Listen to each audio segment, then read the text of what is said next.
अब illustration number 9 में आ जाते हैं हम लोग। तो आ जाइए आप लोग भी illustration number 9। A company has paid ₹1 पर share of face value of ₹10। तो यहाँ पे कंपनी कितना डिविडेंड पे कर रहा है? तो डिविडेंड सिर्फ ₹1 पे कर रहा है, और जिसमें फेस वैल्यू कितना दे रखा है? तो फेस वैल्यू हम लोग को ₹10 दे रखा हुआ है। फिर last year and it is expected to grow 10%। तो यहाँ पे कितना परसेंट से ग्रो कर रहा है कंपनी? तो 10% से ग्रो कर रहा है। तो यहाँ पे सम्स में क्या दे रखा हुआ है? ग्रोथ भी हम लोग को दे रखा हुआ है। आगे क्या बोला? Calculate the cost of equity. तो हम लोग को निकालना है कॉस्ट ऑफ इक्विटी, जहां market price of the share कितना दे रखा हुआ है? तो 55 हम लोग को market price of the share दे रखा हुआ है। तो यहाँ आ जाइए कॉपी में, इलस्ट्रेशन नंबर 9।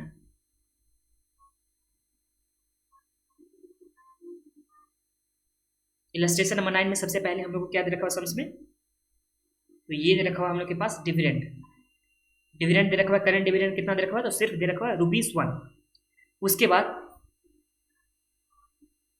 फेस वैल्यू कितना दे रखा हुआ है? ये करंट नहीं, ये था हम लोग का लास्ट ईयर का डिविडेंड, जो था हम लोग का लास्ट ईयर का था। इसके बाद फेस वैल्यू सब कितना दे रखा हुआ है? इक्विटी शेयर कैपिटल का। तो यहाँ पे फेस वैल्यू ₹10 दे रखा हुआ है। फिर जब आगे बढ़ते हैं, ये था हम लोग का लास्ट ईयर, फिर फेस वैल्यू हो गया। ग्रोथ कितना था? तो ग्रोथ हम लोग को 10% है, तो जी लिखते हैं यहाँ पे 10%। ग्रोथ हम लोग का हो गया 10%। एंड उसके बाद मार्केट प्राइस कितना दे रखा है? तो मार्केट प्राइस हम लोग को दे रखा है 55। ये दे रखा हुआ है 55। अब ध्यान दीजिए, सम्स में हम लोग को डिविडेंड दे रखा हुआ है। तो हम लोग कौन से मॉड्यूल से जाएंगे? तो हम लोग जाएंगे डिविडेंड प्राइस मॉड्यूल से। तो देखिए, डिविडेंड प्राइस मॉड्यूल के लिए फॉर्मूला क्या होता था? तो ये लिखना है सबसे पहले, डिविडेंड प्राइस अप्रोच या मॉडल। इसमें केई का फॉर्मूला क्या होता था? केई का फॉर्मूला होता था dividend divide by market price पर शेयर इनटू 100 नहीं करते एक बार के लिए, और जो ग्रोथ दे रखा हुआ है अगर सम्स में, तो हम लोग को क्या यहाँ पे ऐड होगा? ग्रोथ होगा। देखिए, जिस तरह से हम लोग को सम्स में दे रखा होता है उस तरह से हम लोग को आगे बढ़ना है। डिविडेंड प्राइस अप्रोच के लिए फॉर्मूला क्या होता था? Dividend divide by market price, और इसके साथ अगर ग्रोथ रहता था तो हम लोग ग्रोथ को क्या करते थे? ऐड करते थे। ये हो गया।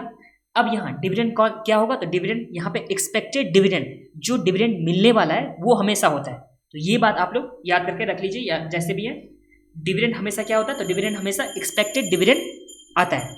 अब इस केस में एक्सपेक्टेड डिविडेंड कितना होगा? तो देखिए, लास्ट ईयर डिविडेंड कितना मिला था? तो लास्ट ईयर डिविडेंड तो ₹1 मिला था, और इस कंपनी में ग्रोथ कितना परसेंट से चल रहा है? तो ग्रोथ चला है 10% से। तो हम लोग इस 1 में जो डिविडेंड लास्ट ईयर पेमेंट हुआ था उसमें हम लोग 10% ग्रोथ क्या करने वाले हैं? तो यहाँ पे 10% ग्रोथ ऐड करने वाले हैं। डिवाइड बाय मार्केट प्राइस पर शेयर कितना है सम्स में? तो मार्केट प्राइस हम लोग को पर शेयर दे रखा है 55, और सम्स में ग्रोथ कितना दे रखा है? तो ग्रोथ दे रखा है हम लोग को 0.10। तो देखिए, डिविडेंड प्राइस मॉड्यूल का फॉर्मूला होता था डिवाइडेड बाय मार्केट प्राइस। इस सम्स में ग्रोथ दे रखा होता है, इसलिए हम लोग ग्रोथ ऐड किए, और यहाँ जब भी डिविडेंड निकाले तो डिविडेंड में हम लोग ग्रोथ ऐड करें, क्योंकि जब भी डिविडेंड लिखते थे तो हम लोग लिखते थे एक्सपेक्टेड डिविडेंड कितना होने वाला था वो लिखते थे। तो इस केस के हिसाब से ये आ जाएगा हम लोग का कितना? 1.1 सॉल्व करने से। आज एक कैलकुलेटर में सॉल्व करते हैं।